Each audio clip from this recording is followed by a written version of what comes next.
The state is going after an Albuquerque dentist claiming that he practiced on patients without a license. News 13's Jeannie Nguyen spoke with that dentist today and tells us what he had to say.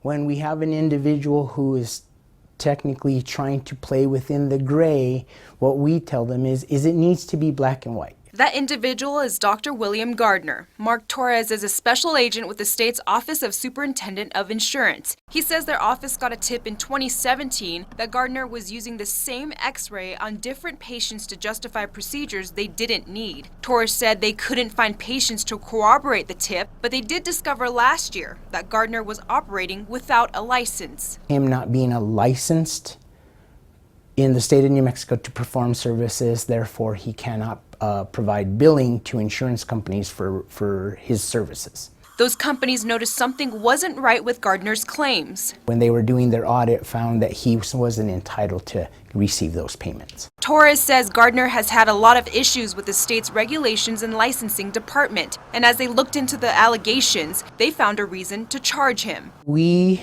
indicted him on 9 separate charges of providing a false application or a claim, and they total over $50,000.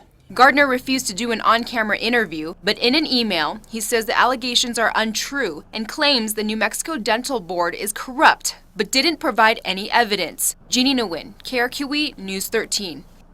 Gardner did get his license back later last year. The charges mean the dental board will meet next month to discuss his license again.